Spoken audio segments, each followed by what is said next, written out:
man. Ben O'Keefe, you have to be the worst referee on the fucking planet. Oh my god, the awkwardness that was on your face, knowing that you're gonna Brumbies had a penalty at the breakdown. You can see it on his face. The awkwardness. He didn't want to let the Blues lose, right? Oh my god. Oh my god, it was so awful. It was just so blatantly awful cheating. Oh my god, I could not freaking believe it. The ball was like jackled on the ground, like holding on by the Blues. Penalty all day. Ben O'Keefe awkwardly stands there like a freaking robot. Play on. It's fine. Play on. It's fine. He's just holding on. That's fine. Ben O'Keefe has to be the worst referee. Cheating. One of the like sometimes I see the Australian referees, right? I'm like, yeah, okay, that's a bad call. Like, just maybe that's just part of their, lack of training, lack of support. This is just blatantly cheating. This guy is blatantly cheating. Go watch the ending. Like, Ben O'Keefe just stands there. There's a penalty for the Brumbies with 30 seconds left on the clock. This breakdown. The Brumbies flood the breakdown. Blues holding onto the ball. The ball's not coming out. Ben O'Keefe just stands there awkwardly, right? Looking at it like, oh shit. I can't, play on. It's okay. Play on. It's okay. Just unbelievable. Unbelievable. Blatantly cheating. My god, this guy. And not to mention, and that's not the only thing this game. This guy. If the World Rugby actually appoints this guy to referee any international matches, right, there will be a riot on Twitter. This guy has absolutely no idea, no regard for player safety on the field. There was, high shots, blatant high shot by one of the Blues players, right? Red card all day. And, it literally... No dipping, straight into one of the Brumbies, I think Tom Wright. Straight into Tom Wright, head-to-head collision. Red card all day. No mitigating factor. And this moron, right, he invented this new thing. Tom Wright almost looked like he got knocked out. He invented this new thing. Tom Wright ran into the defender. The defender merely held his ground. Therefore, that's a mitigating factor. Get that? You get that, guys? If the attacker runs into you, and you stood on your ground, right? You can put a high shot on somebody. That's a mitigating factor. You're not gonna get red carded. That's this moron's logic. And there was another point. Again, we saw this a few weeks ago with Pablo Matera as well, dumping Jordi Pataya on his literally almost landed on his head, inches away. This is another one here today. Eklund picks up one of the Brumbies players, I can't remember, I think it was might be Muirhead, dumps him on his head, right? Literally, Muirhead's, head bounced off the ground, bang, off the ground, and Ben O'Keefe goes, looks like the initial contact in the shoulder. No, Ben! No! He landed on his head! What, he has to die before he gets a red card? Yeah. He landed on the shoulder, mate. Initial contact on the shoulder. It's okay. He's still alive, right? The Brumbies player's still alive? Yeah, okay, yeah. Well, we'll just go with the yellow. This guy. Honestly, they should just revoke his referee license. Whatever they have. He shouldn't be a referee. He's literally putting player safety. They're utter disregard for player safety. He's a moron. Not to mention the cheating that is literally blatantly on the field. Staring at a guy holding onto the ball. Not saying anything. Play on. Awkwardly standing there. He knows there's a penalty. You can see it on his face. He knows there's a penalty. And he didn't want to give it. Because he knows it's a historical moment that the Blues going to lose at home. Because he's a fucking Kiwi. Unbelievable. Just disgraceful. Disgraceful refereeing. I cannot believe it. Anyway, that's enough rain for the stupid Ben O'Keefe. He's by far the worst. I used to think he was good. Like last year, I thought he was good. I thought he was the best referee last year in New Zealand. This guy's an absolute buffoon. Absolute buffoon. He should be fired. Like, it's so unbelievably bad. Because if you don't fire this guy in New Zealand rugby, you're gonna get sued. You're gonna get sued when a player comes back to you with dementia at 40 years of age. Because they get dropped on the head, get smacked on the head in the games. Because these referees has complete disregard for player safety. You're gonna get sued, New Zealand rugby. Anyway, let's talk about this game. Where's my notes? So, I thought the Brumbies did really well this game for the starting game, bit of the game, and they really closed out really strongly. So Dan Keller going into this game had a really clear strategy to dominate the 4-pack. He had 6 forwards on the bench, 6 and 2, which is something that we don't see very often out of Australian teams. This is something that kind of like pioneered by the South Africans. But with that extra forward on the bench, the Brumbies were really able to put the squeeze on in the second half. And by the first half, there was like a really interesting stat as well. Like during the game, they showed that the Brumbies had like the second 20 minutes. The second 20 minutes of the game, if it's, the second quarter, essentially, of the game, the Brumbies are usually the worst and concede the most points. And that's exactly what happened. The Brumbies conceded all of their points during that 20-minute period, basically. I think it was there. No, except for the first penalty goal. Like, literally, you can see the first penalty, like, all the, 17 points during that second quarter. All of their points was conceded during the second quarter. But the Blues also has this issue where they don't really score that many points in the second half. Obviously, not the different against Highlanders, but they've had a bit of a history where they kind of struggles a bit in the second half.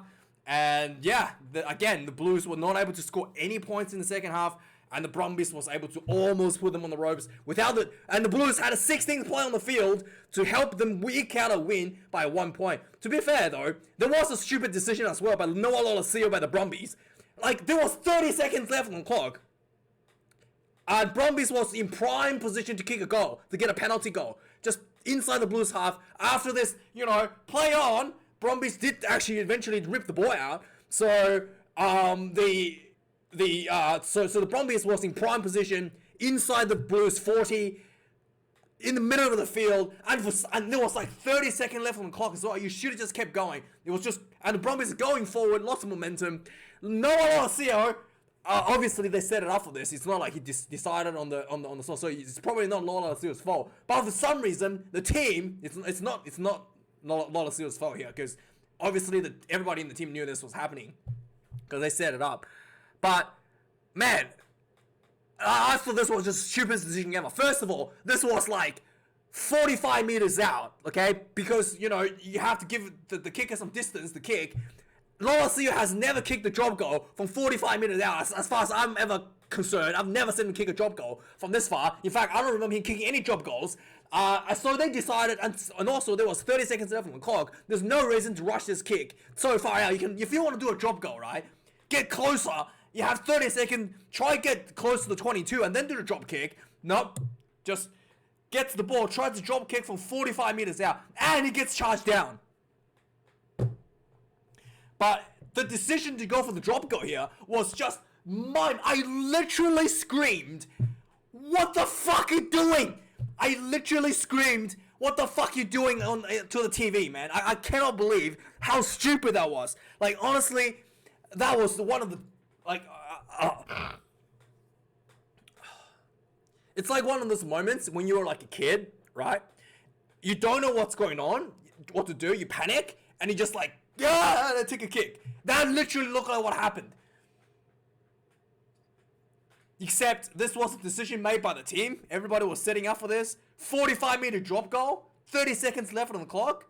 Let's not try to put some pressure on, get a penalty. I guarantee a kick.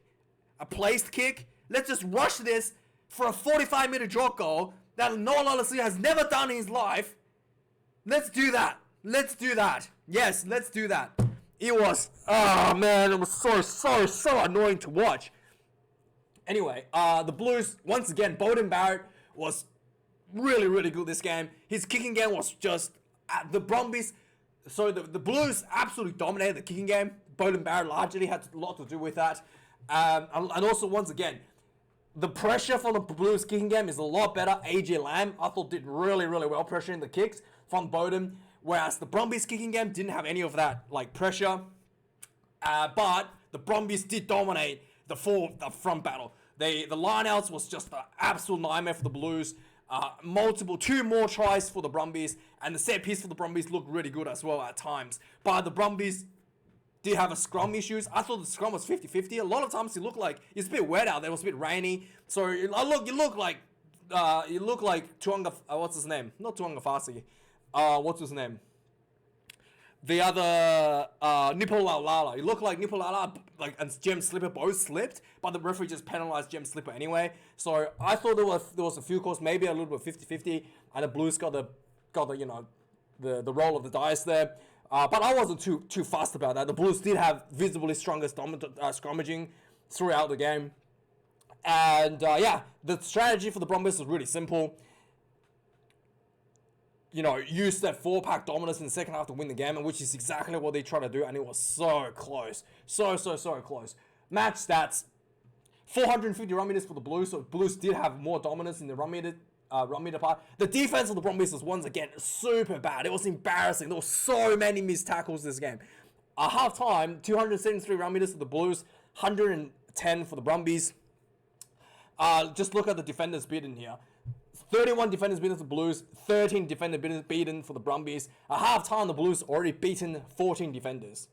And also at half-time, the missed tackle count.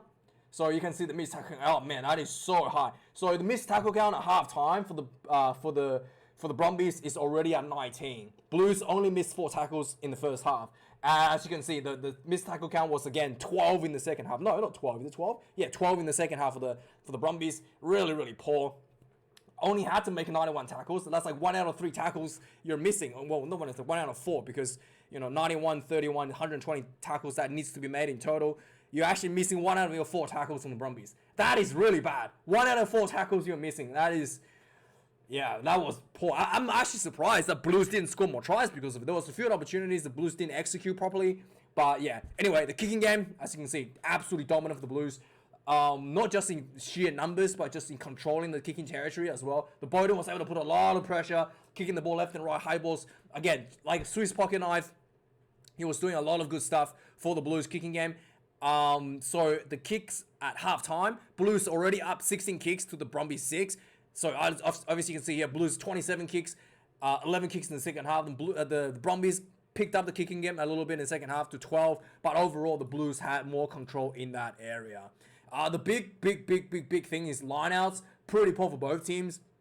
4 lineouts lost for the Brumbies. There was a few times where you look like the Brumbies had an opportunity to execute a lineout for a more try and just get stolen by the Blues. But the Blues, literally immediately loses the ball back in their own penalty lineout like a minute later, right? So both teams had a lineout struggling. Scrum, even though no scrums were lost by the Brumbies conceded 4 scrum penalties. Yeah, Blues considered 1 scrum penalty in the second half, but Brumbies considered a lot of that penalties. So if you take out the scrum penalties, Brumbies only considered 6 penalties for the entire game. Blues conceded 12 penalties, again, under tremendous amount of pressure, especially in the second half, just giving away penalties, and just throwing the penalties away in the second half. At halftime, the penalty count was Blues only considered 3 penalties at halftime. So really ballooned in the second half, the penalty count for the Blues. 2 yellow cards, 1 high shot, one lifting tackle. You have to kill somebody, I guess, to get a red card in New Zealand nowadays. So yeah, I genuinely can't believe how bad this referee was. I had this up because I wanted to see if they add the ending into the highlight reel. If they do, we can have a look at how bad that was. Yeah, here we go. Nah, they didn't add the end. Sometimes they put the how the game ended. You might see that in the you will see that in the highlights on YouTube later on. But yeah, it was just unbelievably bad. So let's quickly go through some of the key plays in the game. So right away, the Brumbies actually came out firing. They were basically just right away the Brumbies gets like a scrum inside the Blues half. And this is just the really nice, easily executed set piece. Ball comes out, goes to the center. Simone, he just runs straight through Perifetta. Bit of footwork, wiggles through the back. Another couple defenders, straight in for a try. Immediately casts out the Blues defense. It was really surprising too, because the Blues tends to have a really good defense, but Perifetta got completely, ran through here. Looked really, really good for the Brumbies. Immediately, Brumbies up 7-0. So 9 minutes into the game, the Blues gets the first opportunity inside the Brumbies half for a penalty. I thought the Blues should have gone for a try here, but Blues goes, I would take the 3. Like, they did nothing. I thought this was... I hope they don't play like this next week against the Crusaders, because this is they're gonna lose if they play like this, because you're literally the first opportunity inside the opposition half.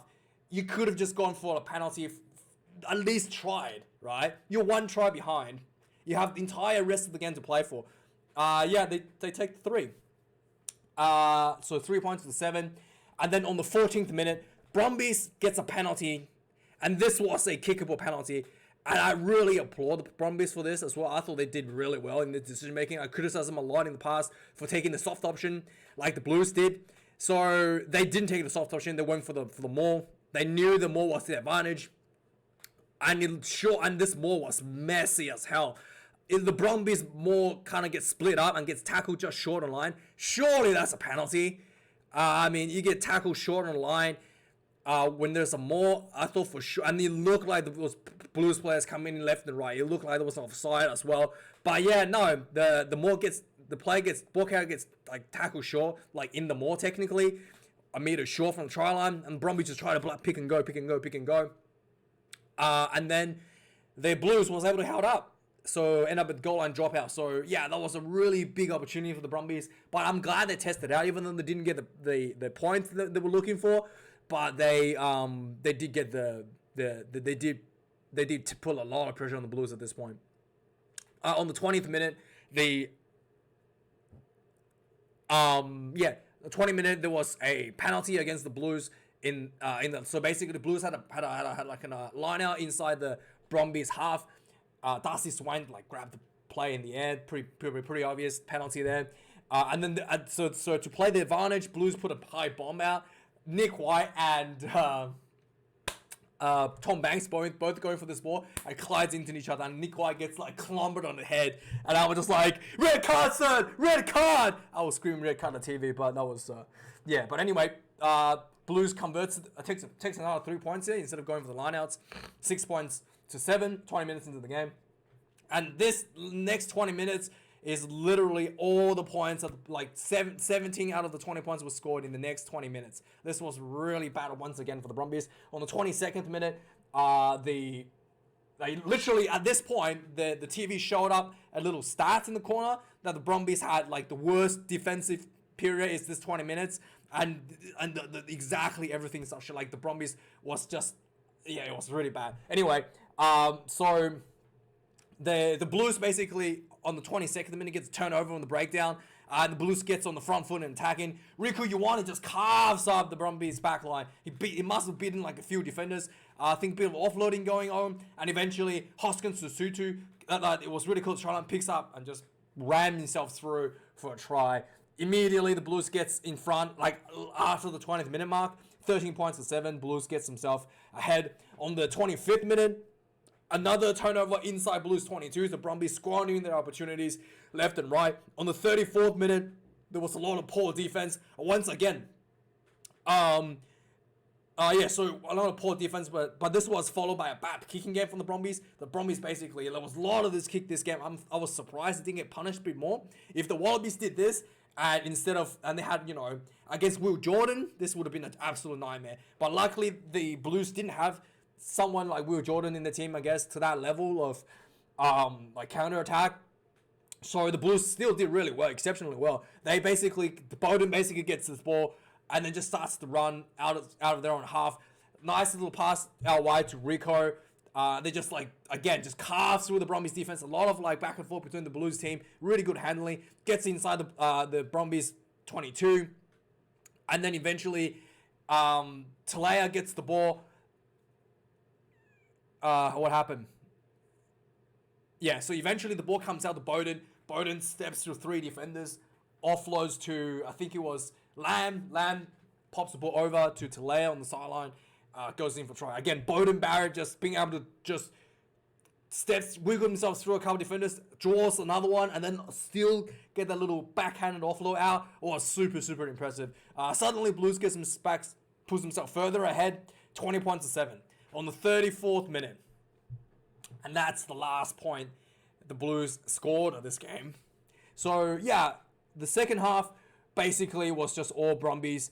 The game started in the second half. The Blues again, showed much better kicking, was able to pin the Brumbies down in their own half. It looked like the Blues was pretty content with 20 points. So 20 points to 7. So they just wanted to manage the game, even though this is still have like a full half to play. So they were just doing a lot of these kickings where they're just like putting the ball like deep into your 22, putting the ball out, inside your 22, forcing you to do defensive lineouts and sort of stuff. And not really putting much actual pressure in terms of running attack. On the 50th minute, so the Brumbies were struggling a lot in the scrummaging. On the 50th minute, they swapped on a new set of front rowers and still gets dominated by Nipo Laulala. So Laulala played really well this game. On the 52nd minute, Eklund does his lifting tackle. And then, yeah, what do you call it? Ben O'Keefe says, yep, player's still alive. Only a yellow card. Didn't land on his head, didn't break his neck, I guess. It's still a yellow card. And then on the Eklund gets sent off. So if Blues had to play 10 minutes with one play in the bin, on the 54th minute, it looked like what happened? Yeah. So Andy Muirhead, this was a really nice play. So Brumbies had a bit of opportunity in center field just inside the Blues half. They just spread the ball out wide. Andy Muirhead just runs out wide. He basically runs past Rieko Ioane. Rico's defense has been a little bit questionable these days. I've seen him get beaten by a couple of players out wide a few times now. So maybe it was Rieko. Yeah, but this was surprising. I thought Rico's defense was pretty good, but he just got outgunned out wide by Muirhead. He runs through, links up with Tom Banks. It looked like Banks was going to go in for a score. Bowden Barrett sweeps across, takes him out, pushes him out of the sideline. This was brilliant. So a really good try-saving tackle from Bowden. On the 65th minute, a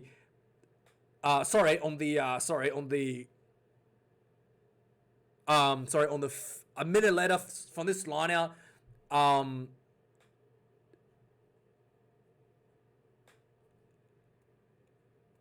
anyway, the Brumbies gets an opportunity on just basically, yeah.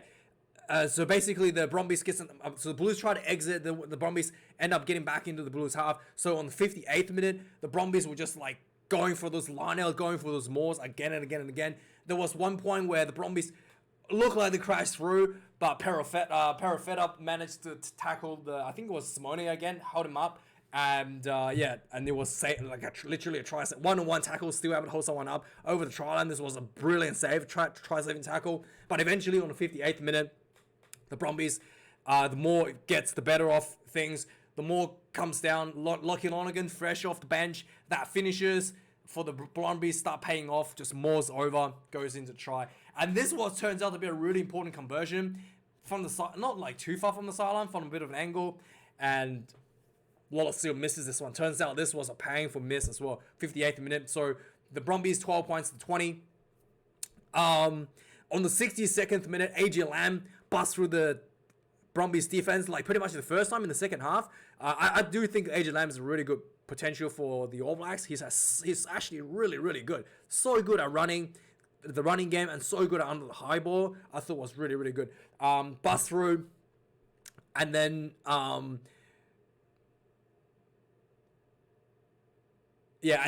AJ Lamb busts through. The ball kind of comes back out.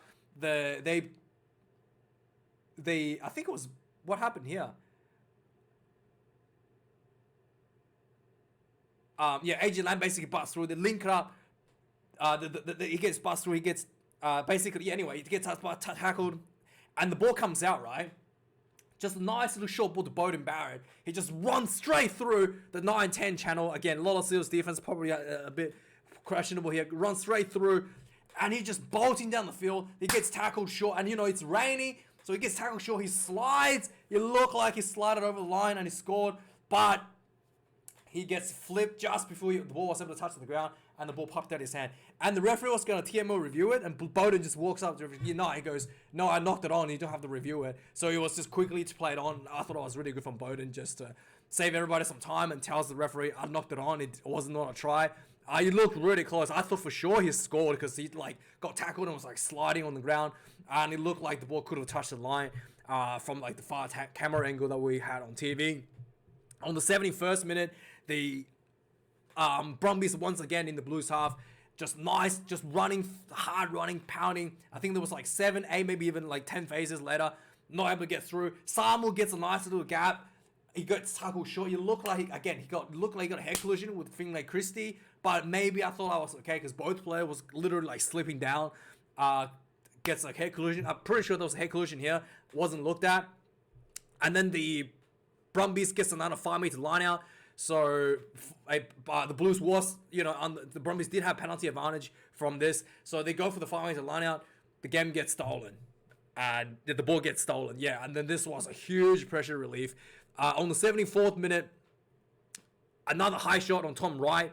Like I said again, the referee somehow thought if the attacking player runs into a defending player, the defending player puts a high shot on him, that's a mitigating factor. Yeah, I know. I know. If you just stand still, you can just high shot somebody. That's a mitigating factor apparently. It's unbelievably poor referee. So anyway, he still gets a yellow card, the Blues player. So Brumbies for the last about 6 minutes has one player in advantage. On the 74th minute, the Brumbies kicks the ball out for a maul. And so there was just before this maul try, they had a couple of attempts actually. The Brumbies, the first one wasn't very clean. Second one, and the referee gives a warning for another yellow card. Second one, Brumbies. More was again very, very untidy. The more kind of was split. It became really long, maybe just two people kind of channel looking. More goes in. Lonergan drops down over the try line, and suddenly the game is 1 point reach. And you've already heard what happened to the end. The referee kickoff. So the kickoff was kind of weird as well. The kickoff, there was about a minute and a half left. Brumbies returns the kickoff to center field. The Blues try to run the ball out from their own half, and the Brumbies makes a tackle. Clearly see, and this was on the 40-meter line inside the Blues half. So it clearly looks like the Brumbies has sealed the ball off, and the referee just standing there awkwardly, hesitant to blow the whistle, and Brumbies were protesting. The referee's like. And then the Brumbies all right, we'll just take the ball. Then the picks up the ball. The ball was just an absolute mess of a ruck. And then the Brumbies runs the ball, and 30 seconds left on the clock. I thought it looked like the Brumbies were going forward as well, just hard running. Decided to take a drop goal. Gets charged down, no less. And Blues gets a penalty from this. Charged down somehow. I don't even know what happened after that. But that's it. Blues gonna play the Crusaders next week. Probably won't be watching it. Just gonna be a ball fest of penalty goals and kicking game, and just gonna be boring. Not watching that next week. Especially if Ben O'Keefe is referee. My God, it's awful.